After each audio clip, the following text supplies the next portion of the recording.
A Begin in the Dark by Noha Ijiachi. Chapter 19. Promises are meant to be broken. Oh, Rebecca, I'm screwed. Ochako had been moving around, not really paying much attention to where she was going, while she juggled as many objects as possible with her quirk, forcing herself to ignore the nausea that had taken permanent location in her stomach. After what Aizawa-sensei told her and Aoyama about how the two of them had managed to pass the physical test just barely, she knew she had to absolutely push over her limits. She distractedly walked around her classmates in an attempt to keep the objects she was making float stable over her head, and hadn't realized she had come by Todoroki until he said that. She turned looking at her friend. Todoroki was immersed in a barrel full of boiling water that himself was feeding into with his left side while simultaneously creating ice with his right. He was completely drenched in sweat, his face suggesting he might just pass out at any second. What? She asks quickly because she doesn't trust herself to open her mouth too much without risking her breakfast to come out of it. Last night, Todoroki pants. me and Midoriya had a moment, I guess. Ochako blinks. We woke up hugging. Todoroki continues between a breath and the other. Oh, Baraka, my crush is not just a crush anymore. I'm screwed. Ochako blinks again. Then she starts laughing, her stomach giving a nauseous churn in protest. It's not funny. Todoroki tries to protest, scandalized. It's a disaster. Ochako, still snickering, stumbling a bit on her feet to keep the object stable, turns toward Aizawa-sensei. Midoriya is sitting behind him as he had done the day prior, legs crossed, hands in his lap, eyes closed, and a look of intense focus on his face. He doesn't seem to be flustered at all, unlike Todoroki. Woke up hugging, you say? She dares to ask quickly, her eyebrows doing a little suggestive dance. How did he react? Said, "Good morning," and smiled like nothing was wrong. Todoroki's left hand rises a bit to dry away the sweat on his forehead, only managing to add more. Todoroki, that's almost first base. Good job. She snickers, ignoring his death glare. But seriously, shouldn't you be happy? Todoroki grumbles something undefinable, making her laugh again, which is the last nail on the coffin for her stomach. Apparently, I'm destined to puke on all my friends at least once. Ochako thinks distantly as Todoroki makes a strangled noise and uselessly tries to dodge her breakfast coming back up to say hi. Midoriya seems to have had the same thought as he laughs mercilessly during lunch. "You've received the official Obamaka Ochako baptism," he says once he's done, putting a solemn hand on Todoroki's shoulder. "Congratulations. Next up should be Ida. Expect vomit to come for you soon in the future, my friend." "I'd rather not," Ida replies with a dignified sniff. Todoroki, clean clothes back on him, is picking at his food with a rather unconvinced expression on his face. Probably didn't feel very hungry after their little morning incident. "Must you rub salt in the wound?" Ochako replies, embarrassed, stabbing at her food. "It's bad enough that I'm making poor Todoroki wanting to skip his lunch without you pointing the spotlight on it." At that, Todoroki clearly forces himself to gulp down a couple of bites, despite looking a bit green. "Such a sweetheart." "I'm sorry, it's just too funny," Midoriya replies with a snicker, wolfing down his own lunch with no issues. "Next time it happens, I'll come for you, since you are spending your time sitting in the same spot completely unguarded." Ochako grunts, pointing her chopsticks at him. "You wouldn't." "What to? Maybe it'll teach you a lesson or two." Midoriya pouts, grumbling. "I'm not completely unguarded anyway." "Speaking of which," Ida intervenes, kindly steering the discussion away from the topic of bodily fluids while they eat. "what is it that you are doing exactly, Midoriya? You always look so focused." Midoriya gives them an almost wolfish smile. "Experimenting," he says. "The first day I had the chance to speak a lot with Mandalay, which gave me some ideas on how to apply my own quirk. I'm happy to report that some of these ideas seem to be working." Oh, considering her type of quirk, I can see why you would draw inspiration from that. Ida hums, thoughtful. I'm happy you are being successful in your efforts then. What have you accomplished? No, Midoriya replies, turning his nose up. It's a surprise. He seems to be done with his lunch, but he has taken a fresh plate, piling a bit of everything on it. You going to that kid again? Ochako asks, a small smile on her lips. Kota, yes, Midoriya replies. He's gonna eat too, right? Where is that he disappears to all the time anyway? Midoriya shrugs. He called it his secret base. It's not too far from here. He sniffs, sliding off his chair with the plate of food in hand. He keeps trying to tell me to leave him alone, but I can feel that a part of him is happy that I keep visiting him. He waves them by, walking away toward the forest. He's so kind, worrying for that child. Ida comments with a little smile. Heart of gold, that one. Todoroki mutters as he moves his food around the plate, butting his nose in other people's business all the time. There's a mix of indiscernible feelings in his voice. Ochako decides not to ask. A test of courage, Pixie Bob explains, excited. Class B is already in position, waiting to scare you. All you have to do is reach the end of the route and pick up the tags with your names. You'll be going in pairs. Izuku blinks in a moment of silence that follow that sentence. He has the distinct impression all his classmates, minus the remedial gang that got whisked away by Aizawa-sensei for a lesson despite their protests and Kachan, are pointedly looking at him. I think it's better if I sit this one out since we are an uneven number, Izuku says with a little grin, and since my quirk makes me capable of seeing exactly where everyone is. I don't want to ruin Class B's fun. That's followed by a small chorus of disappointed "Aww," and "Damn it, I wanted to pair with Midoriya." That sounds fair. Pixie Bob replies, a grin in her voice. Alright then, the rest of you come here. We are going to draw the pairs.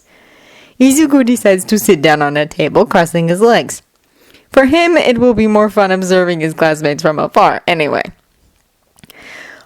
Oi, tail boy, switch with me. He can hear Kachan say after the pairs have been selected. He ignores Ojiro's protests, adding, I don't want to go around with Deku's boyfriend. Izuku splutters a little laugh, surprised, missing the split second of shock and embarrassment that shook Todoroki's light, wondering from where did that even come from. Kachan has the weirdest ideas sometimes. In end, he and Todoroki, both their lights giving away a feeling of mutual distaste, are forced to go 3 minutes after Shoji and Tokoyami had already entered the forest despite Kachan's grumbles.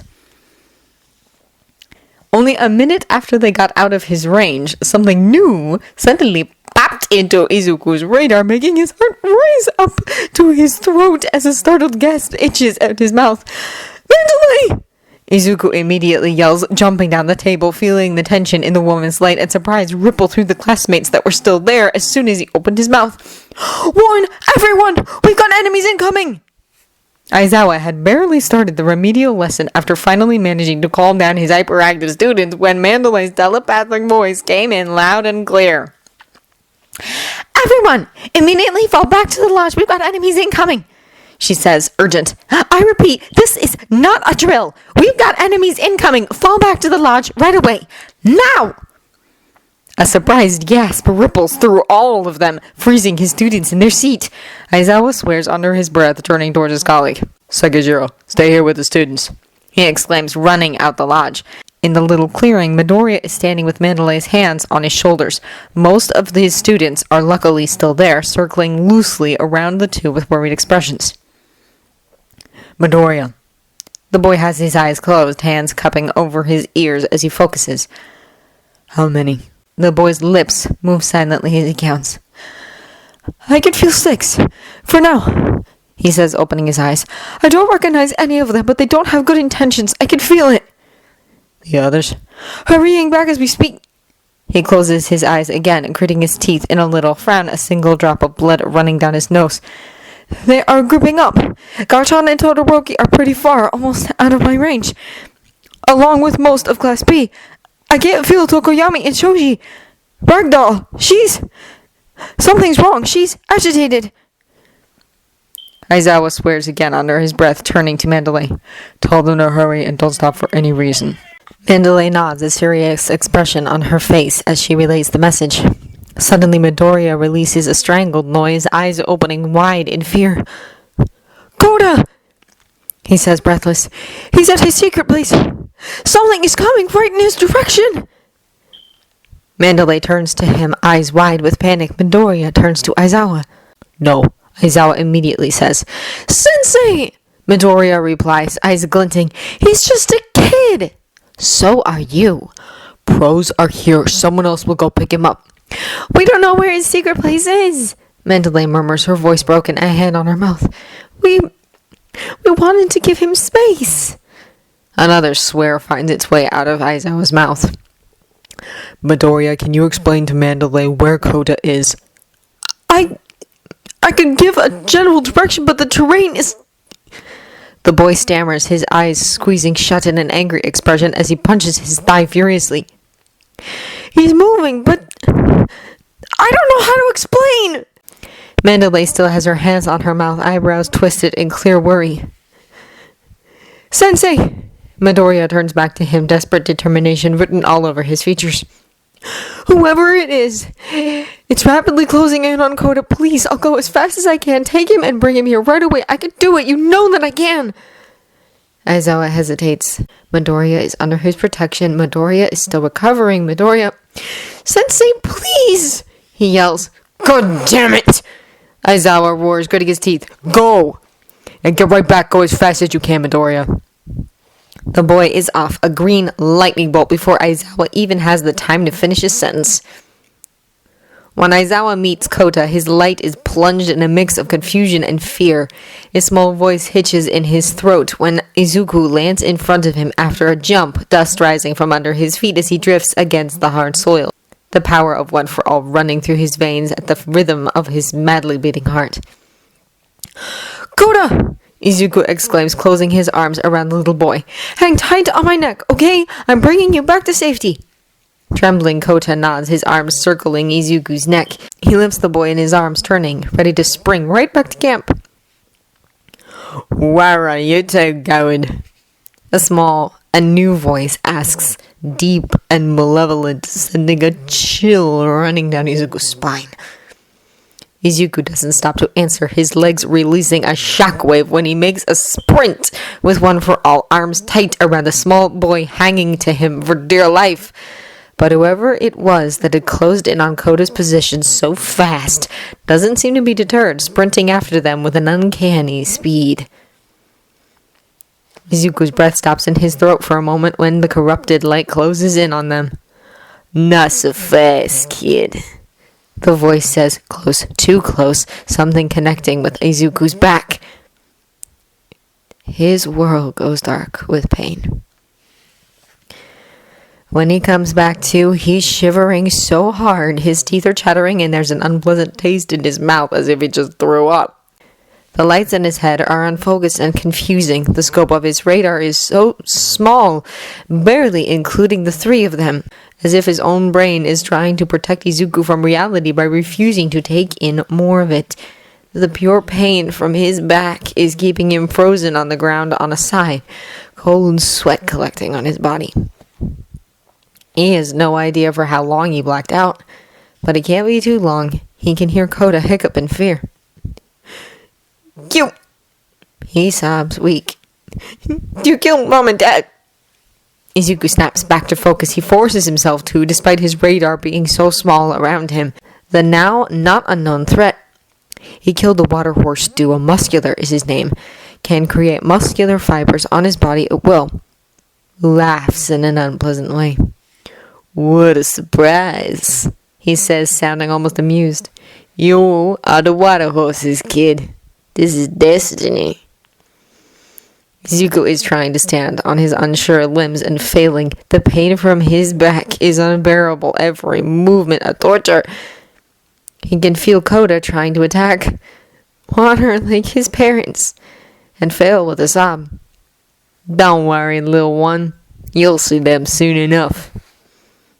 Something snaps in Izuku's chest. Fury encompasses him, finally relegating the painful protests of his back in a corner of his mind. He charges.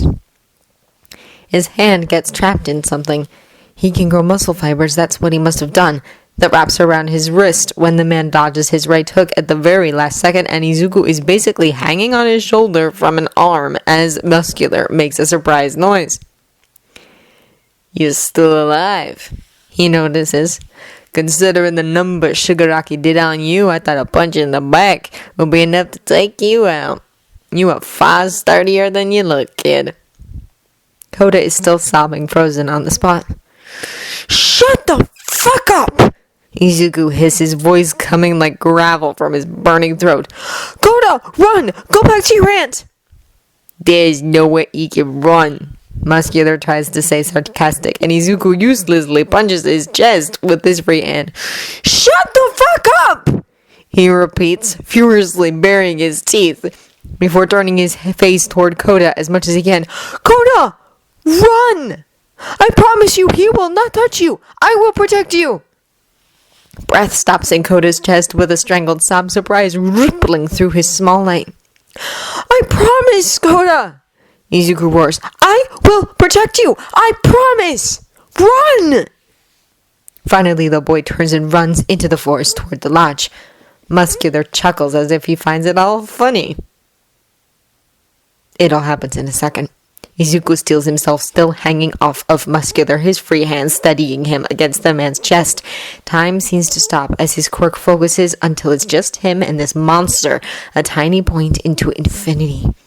Izuku feels the connection he practiced in the past 2 days snap into place, and just as Muscular's incredibly strong fist smashes on Izuku's back once more, the connection activates. The overbearing, all-encompassing pain Izuku feels at the hit gets channeled right back to who caused it as Izuku's mind blacks out. Most of the students made it back safe and sound, scared expressions on their faces. They are all grouped together, 3 of the pussycats surrounding them protectively, hoping the rest will get back soon, ready to evacuate at any second. Someone is still missing, as Aizawa and Sekijiro count them up rapidly. A part of Class B that was unlucky enough to be too deep into the forest. Ragdoll. And from his own class, Shoji, Tokoyami, Todoroki, and Bakugo hadn't made it back yet. Midoriya is still missing too. It's only been a few minutes, but the seconds tick by, each one feeling like an hour. Aizawa needs that boy to be back ASAP, both to make sure he's okay and because apparently they can't do their own damn job anymore without his incredibly useful radar. Aizawa has to physically fight the need to run into the forest himself to search for the rest of his students. It would be stupid to do so when he has no idea where any of them are currently located, but the need still burns in his soul like a hot rod. Suddenly, there's a rustling of leaves as Mandalay's nephew runs into the clearing, dirt stains on him, breathing heavily, tears streaming down his face. Alone. "Koda!" Mandalay hiccups, leaning down to hug him when he runs into her arms. "You're okay. Thank God." "Aunt!" he sniffles. "The man who killed Mom and Dad was there." "Muscular?" She whispers, her eyes widening in shock. "The boy!" Koda sobs, more tears falling down his little cheeks. "Midoriya, he stayed behind. He told me he would protect me." Aizawa closes his eyes, his chest giving a painful turn. Stupid, stupid Midoriya. When Shoto and Bakugo accidentally met with Tokoyami and Shoji, it had been clear that something was wrong with Tokoyami. "We have to hurry," Shoji said from one of his arms, the others keeping Tokoyami in a tight grasp. "He's losing control." "It's what we've been trying to do all along, dumbass," Bakugo replies through gritted teeth. "This damn gas is closing in. We don't have time to stroll at a relaxed pace, bird face." "Shut up," Tokoyami replies, clutching at his head. "We mustn't be far from camp," Shoto interjects, trying to calm the increasingly boiling nerves. He steps closer to his classmates. Tokoyami, stay close. I can use my fire to stop Dark Shadow if necessary. Tokoyami nods tense as they resume their run back to the lodge.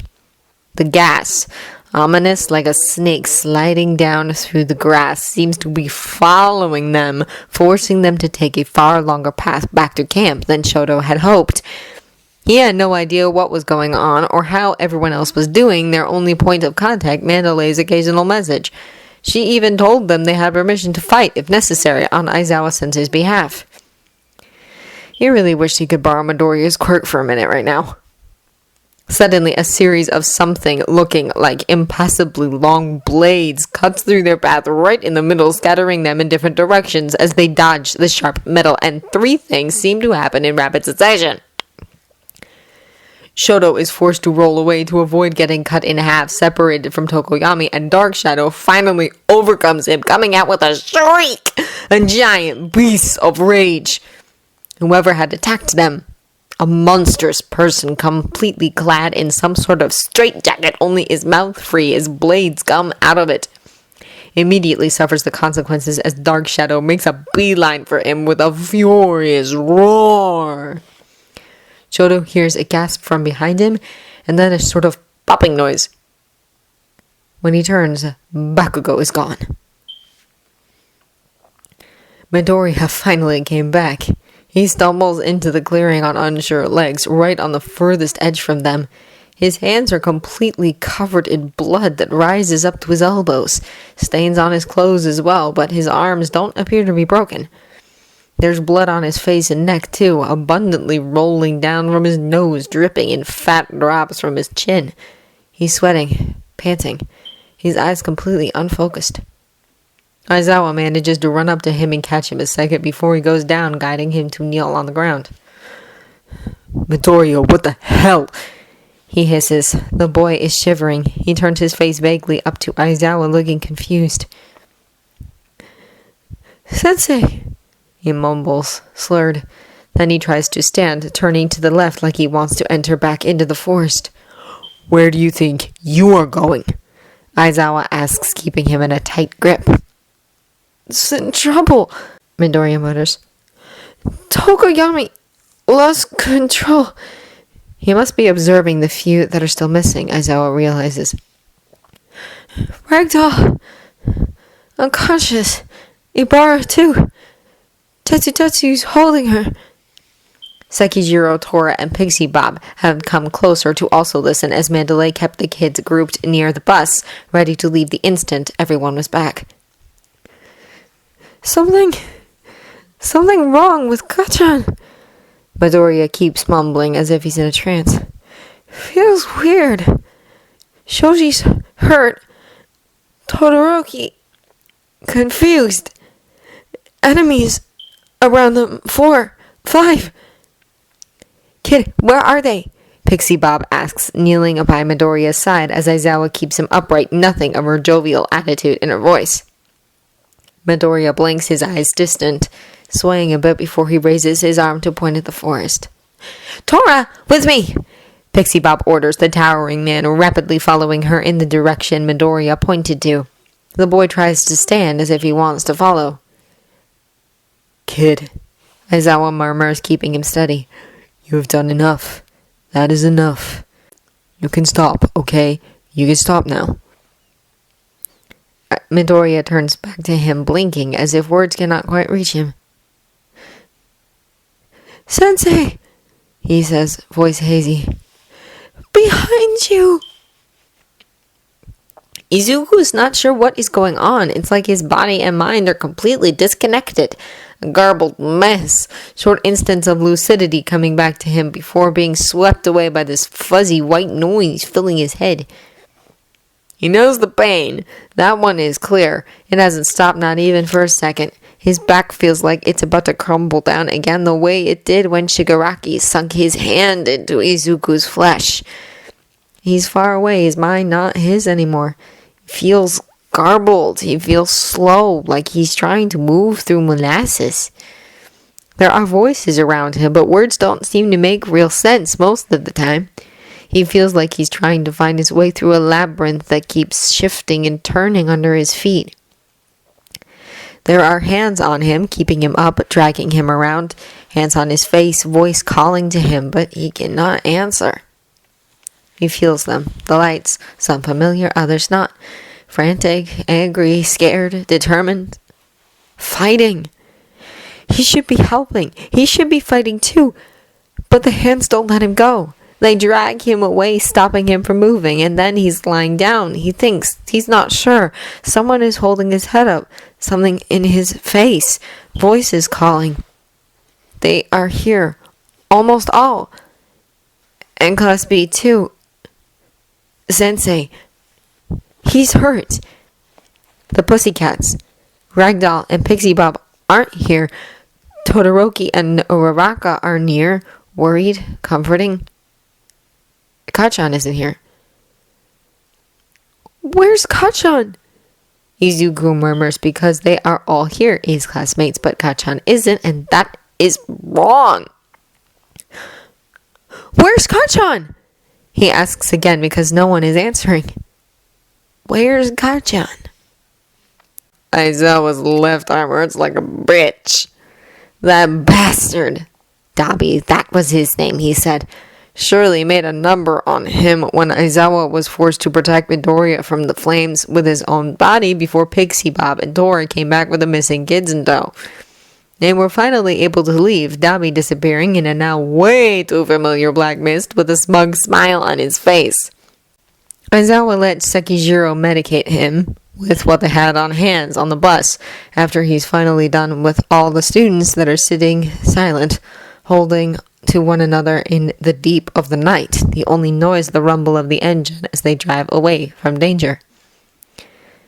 Aizawa looks down at Midoriya.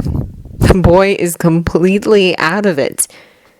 Todoroki, bruised and scraped after the fight he'd been through, is keeping him steady on the bus floor. Not enough space for all of them, pressed together as much as they could. He's holding Midoriya, keeping his back against his right side, a small sheen of ice covering him. Uraraka, pale, eyes glinting with unshed tears, is kneeling by them in the cramped space, keeping Midoriya's own shirt pressed under his nose, trying to stop the blood that still comes out of it, slowly. The boy doesn't seem to understand what is going on. His eyes are far, head lolling back against Todoroki's shoulder. He's clearly feverish. Where's Kachan? He murmurs yet again, Uraraka biting down her lower lip without an answer. Sekijiro gives Aizawa a silent pat, a contrite expression on his usually already contrite face. Aizawa tests his arm a bit, and it still hurts, of course, but not much he can do for now. He uncomfortably kneels down in what little space there is. Todoroki, let me see. The boy seems to hesitate at first, his eyes avoiding Aizawa. With a sigh, he gently jostles Midoriya forward, Uraraka helping by taking his shoulders to steady him. She chokes on a trembly sob when she sees Midoriya's back. It's not a nice spectacle to look at. The scarred tissue on the boy's back is a canvas of horror. It's clearly irritated and angry red, and when Aizawa barely grazes it, feeling just how utterly scorching the boy's skin is, Midoriya tenses with a pained sob. Keep cooling him down, Aizawa says, watching Todoroki give a minute nod as he gently takes Midoriya's weight and leans him back against his cold right side. Midoriya relaxes, even if just barely. Uraraka, you don't happen to have his painkillers with you, Aizawa says, turning to the girl, not quite a question. She's drying away the tears from her eyes, shaking her head. They are in his bag back at the lodge, she says, voice low and angry, frustrated. Of course they are. If Aizawa learned something in these past few months, it's that if something can go wrong, then it will. Ida is approaching them. Sir, everyone seems to be fine, he reports dutifully, serious. Shoji's wound is not life-threatening, and Tokoyami is back under full control. Thank you, Ida. Aizawa replies, carting a hand through his hair tiredly. Please make sure everyone is okay until we reach the hospital. Of course, sir. Ida seems to hesitate for a moment, looking down at his three friends. Uraraka meets his eyes, giving him a small, determined nod. "We are taking care of him," her eyes seem to say. "So don't worry, check on the others." I guess you can't sway a member of the protection squad off duty so easily, even if he's also class president. Aizawa thinks to himself with the tiniest, most dry hint of humor, trying to find a way out his weary soul. Aizawa steps carefully over his students to go to the front of the bus.